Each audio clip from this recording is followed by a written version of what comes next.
Welcome back to the Mayhem Performance Podcast. We've been in hibernation, as you can tell by my beard, but we are out and back right as winter approaches. We do the reverse here in Cookeville. We come out during the winter and we go in during the summer. Got to toughen ourselves during the wintertime. Yeah. Did you not have a beard last time? I don't know. Okay. My beard might look exactly the same. Everyone's like, you look the exact same. You're leaner. It's connecting to my eyebrows, so we know we're in a good phase of life. So we wanted to approach a question that an athlete submitted on Circle and just kind of start to talk about that. But the topic is basically going to be, how do you deal with burnout with someone who isn't like maybe a full-time athlete? And what does it look like to address that? And how do you approach like moving away from burnout instead of just like throwing in the towel? And so we kind of want to address that today and talk about anything from programming to priorities to lifestyle to working with your coach in order to address burnout and make sure you don't end up in the category of I can't do CrossFit anymore. Yeah, and it happens all the time. I think everyone has their own story, but CrossFit sometimes becomes all-consuming because we love it. It is a hobby and a passion for many of us. A lot of us want to train to perform as well, and because of that, we think we always need to do more. And I think burnout comes in kind of like, it's multifaceted in that sometimes burnout is truly people are overtraining. Other times there are these other life factors that are impacting their ability to recover, where the training may not actually be, it may not be overtraining, but what happens is because you have these other stressors, work, life, family issues, then it just becomes this added thing that's essentially causing you not to be able to recover throughout the week. The last thing I'll note is, I know I'm jumping around, but these are just thoughts when you started talking about this, Dom, was people usually don't experience burnout when everything's going well. It's when things start going poorly, both in training and through life. And so the first step, I think, is always addressing, okay, what's going on and how do I resolve these internal issues that I'm having with whatever may be going on, either with training or with family or with other life stressors, and addressing those issues, kind of the root cause of those issues before we talk about the actual training. Sure. You guys are like, Foster, what are you going to say now? Brandon, I wasn't even thinking that until you brought that up, that like, most of the time when an athlete comes to me, not all the time, but most of the time where they're like, man, I'm burned out in training, it's something else going on in their life that's lowering their cup or capacity for stress. So it was literally just, I think it was 2 weeks ago now, I had a conversation with an athlete that I coach, and we had that exact conversation. And I've coached him for, I think 5 years now, 4 or 5 years. So we've had it a couple different times. So he even came to me this time and said, hey, look, I am burned out in training, although I realize it's all these other factors that are happening in my life where I just can't, I show up to the gym and I'm getting there, first of all, late at night because I got all these things going on in life. And then when I'm showing up, like, I just can't go there anymore. Like, I just can't push myself, and I'm just tired and I'm fatigued. So he had that realization. I always think of Maslow's hierarchy, right? Like hierarchy of needs, make the triangle. I don't know how to do that. But just like, yeah, if your basic life needs aren't being met, it's really hard to think about things up the pyramid, like fulfillment in training and pursuing your hobby or a sport or things like that. If you've got a broken relationship with your spouse, or like lack of job security or financial security, or, something's happening with your kids, or even to your own personal like health or well-being. So anyway. Yeah. And it's not only an emotional thing. There are actual physiological issues that play a role in that. It's not that you just can't push yourself because emotionally you're not in it. Like, your body's not going to allow you to go there if you have all these other stressors going on in your life. So I think that's just why I brought it up. I think it's really important, if this is you and you're listening to this and it just feels like, man, it's been a slog the last couple of months, take a step back. And like, I tell athletes to journal all the time, like, what's going on in your life? Where can you do better? How can you continue to pursue excellence in every area of your life? And then make sure that you're balancing all those things first. And then obviously you address the training along with that. If your training volume or intensity is somewhat consistent, like, I think this is where you can bring up allostatic load, right? Your total capacity for stress. So if you picture your stress like a bucket or a cup, and you have all these factors in life that are pouring into it, lifestyle factors. Like you said, it doesn't just have to be emotional. It could be physical. You could have a very physical job. I coach a construction worker. Like, they're doing manual labor all day long, right? Like, that's a stressor on their body. They're married, they have a kid. They also own their construction business, right? So you have small business.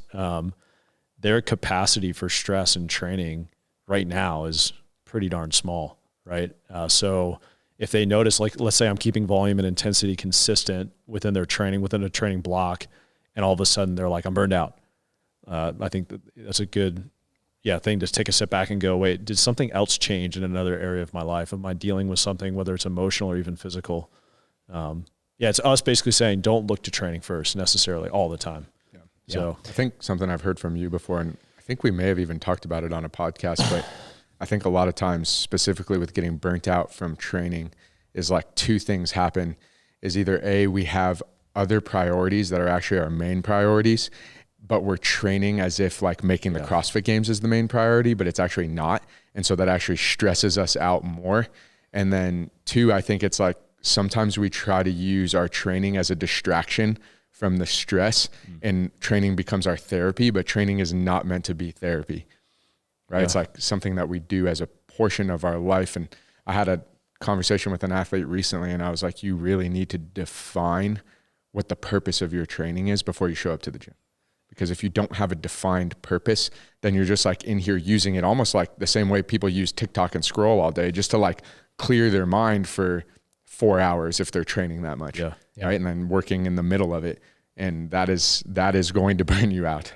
Yeah, I'll speak anecdotally. The time I was the most burned out in training, I'll talk about like when it peaked. I remember 2016 being in the gym, 10 o'clock at night, and I had a bad workout and I just started punching the floor, and then I started crying and I had like a full breakdown. And Madeline, my wife, was there with me. And I remember getting in the car with her. Why she was at the gym with me at 10 o'clock at night when she had a full-time job. It's just, she's a great wife. We had no kids yet. And we get in the car and we're driving home. She looked at me and she's like, I think you're done. I was like, I think so too. But what had happened was, to go back to your point, I had this goal of trying to get to, I was on a team. So, we made it to regionals. I didn't get to go. That's another story. But it was just trying to be a great teammate, like go to regionals, maybe, hey, who knows, like try to make it to the games on a team someday. And that requires, as we know, like a good bit of training volume. At the same time, that was my goal. I had stacked all these other priorities on top of it. I was a husband. I was teaching full time. I was in conversations about opening a gym. And then I had started grad school full time. So I'm getting a graduate degree. And so you looked at my life's priorities, or quite literally my Google Calendar, and then you looked at what I was trying to achieve. And my number one goal that I would have set at the time, outside of like faith or things like that, was like, man, I'm trying to get to regionals on a team, and I'm training 2-a-days on top of all that. I was living in dissonance. I mean, it's no wonder I burned out in training, like table all the time and just being tired and physically fatigued, but just emotionally fatigued from living in dissonance. So, I guess my question then would be, okay, so as coaches, how do we help our athletes navigate those things? And we can talk, like, I think we should dive deep into kind of what are the training principles that we would use? How do we adjust training so that everyone can kind of hear our take on that? But also, how do we communicate with our athletes if maybe their life is slightly disordered? And I don't mean that like people are listening and it's like, we're not throwing everyone's life under the bus, but there usually are those other things. I know for me, it's the same thing, Jake. Like there came a point where I'm trying to continue to grow my own coaching profession, like everything that I'm doing inside of that. I'm trying to make sure that I'm a good husband to my wife and my kids, and I wanted to continue to train at a high level. Something had to give. And for me, it was training. And so I had to adjust my training to do that. Now, some people are in a different stage of life. Their goal is to make a semifinal, or their goal is to make a Wadapalooza or another qualifier or the CrossFit games. And so that's still a major priority. And maybe they don't have some of those other stressors in their life, but you still need to sit down and say, okay, how am I going to order these things to make sure my life is in balance? Yeah, the premise is simple. The conversation's difficult. The premise is simple in that, like, it's something has to give. Either you have to change your goal or you have to reorder your priorities, right? Yeah. You're like, oh, cool, thanks. But it's like you said, how do you actually go about having that conversation with someone? I think the first thing that I would say is that and I'm guilty of this all the time, of falling into, I forget who wrote the book. It's called The Advice Trap. I forget the author of it. We all know this from any teachers, coaches, pastors know the most effective way to communicate some of those ideas or to point that out to somebody is to do it in a way where the person can admit it for themselves and see it for themselves. If we go to somebody and point the finger and go, Dom, you're living out of alignment. Your goals and priorities do not align. Something has to change. Like, you're significantly less likely to be receptive towards that. Sure. As if you, versus asking great questions and then Dom going, man, it really looks like my goal and my alignment, maybe not using that language, are out of whack or out of order. So I would say that's number one, not coming in with advice, coming in with asking like good questions. So yeah, I think the helpful part about a lot of our coaching staff is we pursued the sport in some fashion. And I think most of us probably had a slight readjustment of priorities at some point where we were like, well, I'd rather be a coach and make impact as a coach than be an athlete. And I mean, I know I use that in talking to athletes a good amount, because there was a level of, when I started to recognize I was burning out as an athlete, it was because I had the wrong purpose for being an athlete. And I started recognizing that was actually taking away from what I actually wanted my life's purpose to be. And I realized that I could fulfill that purpose actually in coaching, not in being an athlete. And I think I started to burn out from training because I was still trying to pursue something as an athlete that wasn't actually even my purpose, if that makes sense. And I try to talk to people about that a lot, is like, really, what is the purpose of your training? Like, you have to come to a conclusion of that. And for me, more often than not, what I've realized is the more selfish that purpose is, the easier it is to burn out. And like, for me, there was a level where the purpose of me training a lot was I wanted to prove a decent amount of people wrong that I could make it, or that even though I wasn't that good at the sport, if I trained enough and I worked hard enough, I still could make it to a certain level, when the reality was like, genetically, I probably couldn't. And I think I spent far too long, probably like a year or 2 years too long, still trying to pursue something that wasn't actually possible. And in the result of that, missed out on a lot of fun competing, because I would skip out on competitions or skip out on team competitions, local team competitions with my friends, because I had one specific goal of making it into a regional and proving people wrong, because I wanted to do that. And that was literally my purpose for doing stuff. Versus when I reoriented my purpose to like serving people, then I realized I didn't even want to be an athlete, right? I wanted to be a coach, and I wanted to use what I had learned as an athlete and in training to help people actually like achieve higher levels of goals, especially for people that are really good at the sport and genetically capable of making the games level. And I think redefining your purpose and actually reevaluating that yourself and talking to people about like, what is the purpose of their training, and asking those type of questions really helps get to the source of burnout. Because if you don't have purpose outside of yourself in your training is going to burn out eventually. Yeah, I'm in a class right now. It's called Skill Development and Sports Expertise. And we watched a podcast with Angela Duckworth. She wrote the book Grit with, I think it was Neil deGrasse Tyson. Is that how you say his name? DeGrasse. Okay, sorry. I don't even know why he was on this podcast. I think it was his podcast, but they were talking about expertise, and he interviewed Eli Manning, and they were having a conversation with Eli, and Angela brought up the point that in research, when they look at experts or high performers in sport, the consistent theme amongst all these experts is, Dom, you mentioned this at one point, is that they never lose the enjoyment of the sport that they had in the early years. That's one thing that they always maintain. Like, their motivations may shift a little bit and change, the purpose may shift and change, but they can always go back to, we just love playing the game. So that's good. How you maintain that is like a whole other conversation, but I think you mentioned that at one point. It made me think. Yeah, and I think there's a level of that. It's like, if your training is simply to distract you or to like de-stress from your day, then do you actually enjoy it, or is it just something to like escape? Yeah, that's a really good point. Dom, I really love that you talked about purpose, because, I think that's the root of all that we do. And, we've had podcasts on that before, so we don't have to dive deep, but I do think as an athlete or in anything that we do in life, if you don't have a purpose, then at some point you do get burnt out by it. And it's really, to your point, it's really hard to enjoy it, because once things go poorly, you have nothing to root yourself to, and therefore you start to hate your training. Mm-hmm. And we've seen this over and over, and I've had that happen to me too. The same thing that you mentioned, Dom, where it's just like, what am I doing this for? And then I look back and I did miss out on all these great opportunities to enjoy my fitness, to be able to go to competitions, to be around a great community, to just go and have fun with friends. And so there is this balance of like, yes, there are going to be some athletes that their whole purpose is to make the CrossFit Games, and they're genetically gifted enough, and that is what drives them. But I think for most of us, we get into this because we love the pursuit of learning new skills. We love to be able to push ourselves and do things that we never thought we'd be able to do.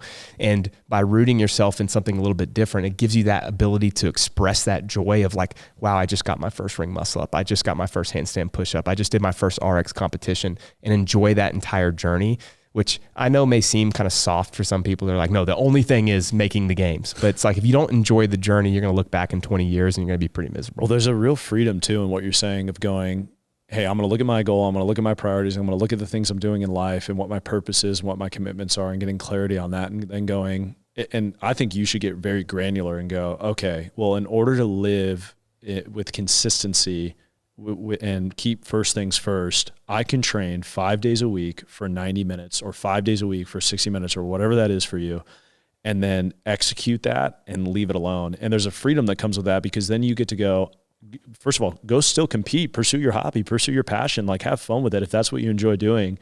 But then you get to show up to competitions with the freedom of going, I may not be as prepared as everybody else, but I gave it everything I had within the time that I allotted for myself, and I'm just going to let the chips fall where they may. And by the way, too, that's when fun upsets occur. Yeah. Right? Well, I was going to say two things actually happen when you do that. Number one, then everything else in life usually is pretty ordered, because now you've protected all these other priorities. I always say, like, protect what's precious, essentially protect your priorities first. Right. And when you do that, then your life is healthy. So that's the most important thing, I believe. And then number two, because then when you're going into the gym, you know, this is my 60 minutes or this is my 90 minutes. You're almost so aggressively focused on making that the best 90 minutes that you can, that you actually get better. Amen. Yeah. I think a lot of it, I mean, I'm stealing some of this from Connor and some of this from one of my missionary friends, but it comes down to like, what happens in burnout is when your functional identity becomes your foundational identity. And like I've heard Connor say, it's like what you do is actually who you like starts to become who you are. And Connor's like, it's actually who you are is what fuels what you do. And you have to have a foundational identity rooted in something outside of like leaderboard position or in that competition, worrying about like, okay, this is all I've done. I know I'm a little underprepared and everybody else is more prepared. And then you think you're going to lose to everybody and everybody's going to hate you because you didn't do that great at a comp that you signed up for.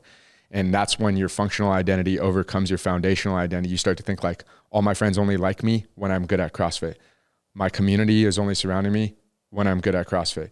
I can only be a good coach in my affiliate when I'm performing good in the open.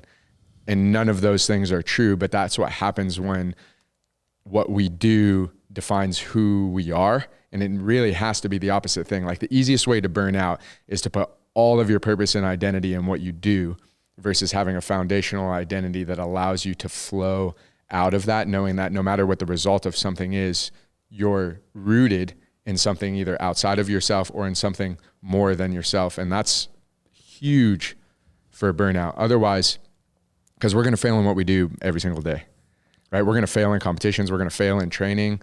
We're going to maybe have the best training of our lives, get to a competition and bonk and bomb. And you could train perfectly and still have bad performances. And if you're rooted in the bad performance, you're going to burn out. A tip to execute that, or like so to get clear on your goals and priorities, to get clear on your purpose. Obviously, step one, do it yourself. And then step two is, I think, share it with others so that others can hold you accountable.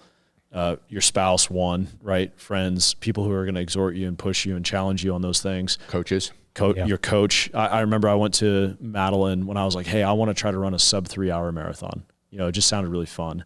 And I guess like pat myself on the back. In the past, I've just like had these goals and I just go, right?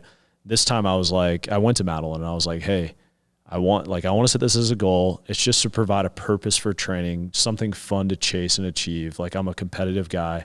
Here's exactly how much time I'm willing to commit to it. Can we sit and we literally sat and looked at the calendar together. Hey, every week I'm going to have to do a long run.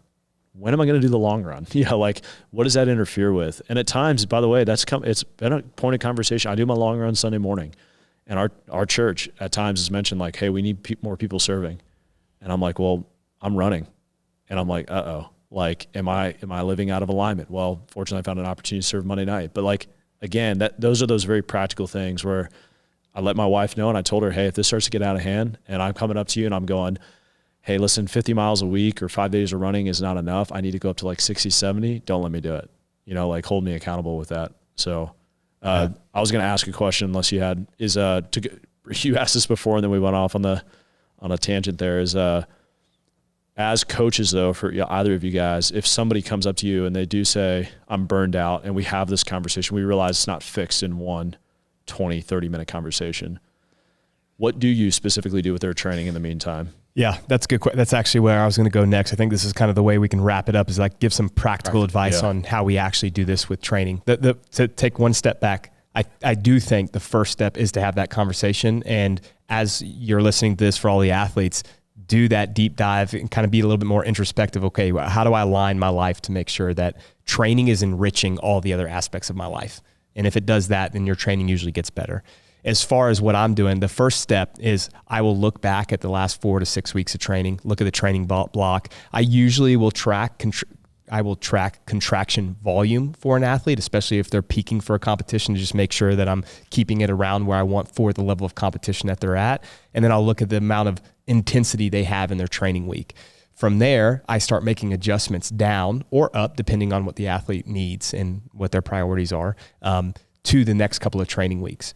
I don't like taking everything out right away because I think it makes people panic. Yep. And so what I'll typically do is I'll identify the things that are not priorities in their training and remove those, and then make sure that the focus is on the priorities. We actually just did a toolkit video. It may come out after this podcast, but Dom and I talked about the way we kind of build phases for training. And usually the first phase is what we call like a limiter phase or a weakness phase. And in that phase, what we do is we identify an athlete's weaknesses, whatever limitations they may have, and make sure we work on those, because those are the things that are holding them back for competition. Like if you don't have a ring muscle up, or you can't do handstand walking, or you're not strong enough, I'll keep all of those things in to make sure that they're still getting better at those, and just kind of reduce the volume down a little bit, maybe reduce the intensity down. And then one thing, just like a quick thing that I think athletes can do if you don't have a coach, is still have some of those fun workouts in there. You know, have a home run that's something that you enjoy, but keep it at a little bit lower intensity throughout the week.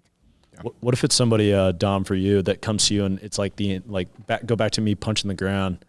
It was, for me at the time, the burnout, it was all these lifestyle factors, but I did not want to go hard in training.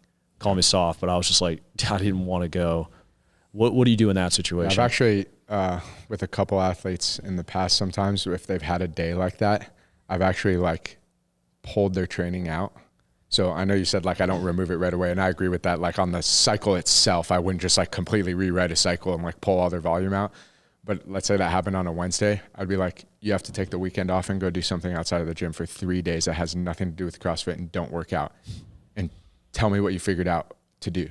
And then usually I have that person come back and like tell me what they did, and then I actually try to get them to incorporate those things into their normal week. And I've had athletes like around here specifically that I've done that to. They were like, I went hiking all day Saturday. It was like the best day ever. I was like, what if we did a single session every Saturday and you just went hiking for the rest of the day? Yeah. How awesome would you feel? Yeah. Right. Like, I mean, that's a really good point, that people can express their fitness outside of the gym too. I think we missed that. You know, CrossFit, Glassman's whole point was that you're doing CrossFit so that you can have a functional life. You know, he used to talk about this like with older folks that, hey, we just want you to be able to carry the bag of groceries into your house and walk up the steps by yourself when you're 75, 80, 85, whatever it may be. And that's still true for the 20-year-old. Like, yes, you can do 30 unbroken ring muscle ups and do all these other crazy things, but still the goal is so that you're healthy outside of the gym and you can express your body in an amazing way. So having people get outside and do those kind of things is great. And I think it's a big, I mean, I could be wrong, but I think it's a big thing that the spiral when something like that happens is I'm putting all this time in, I'm not really getting fitter, and I'm missing out on X, Y, and Z. Yeah. And all you're thinking about is all the things you're missing out on. Where if someone takes 3 days like that and they go and do all the things they think they're missing out on, they might recognize like, okay, I really wasn't missing out on that much. I don't really care if I'm doing that. But then there might be things that they're skipping to train that maybe they shouldn't be. Yeah. Right. Like for me, it was like my grandparents were old when I was training a lot, and I like recognized I was like not barely ever spending time with my grandparents, and I knew they were going to die soon. So I was like, I should probably go spend some time with my grandparents. and training like immediately got better when I just carved out some time to that and like skipped some stuff or skipped a session. Use traditional strength and conditioning language. What period of training are you describing right now?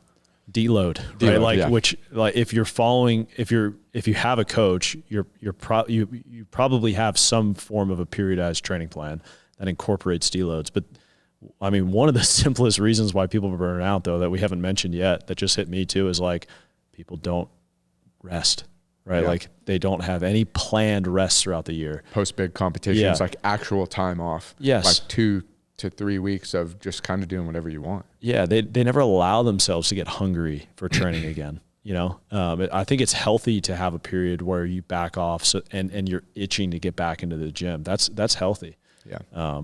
I think some other things worth addressing too, and you can speak into it more. And I've heard Sean talk about it on like when we have our coaches meetings and stuff. It's just like there are legitimate like physiological things we can do nutritionally and like helping ourselves sleep better that actually like pull our anxiety down, that could be causing us to like feel more stress and burnout than maybe we're even actually experiencing.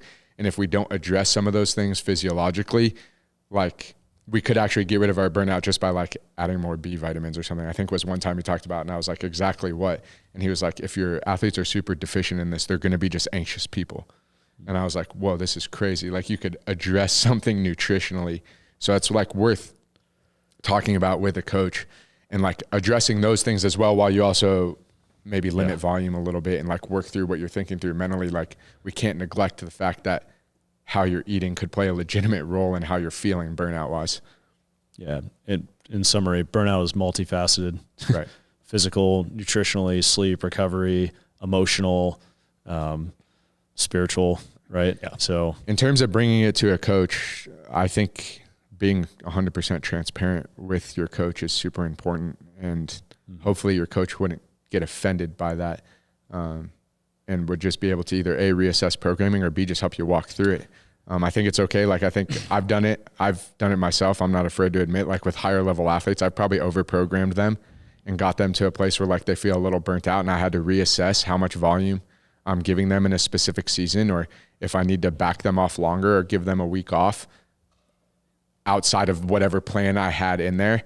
And I think a coach should want to walk you through that and help you like find a better balance and relationship with your training. yeah, don't just be a jock and keep it to yourself. Yeah. Yeah. And get to that point where you're in a hole.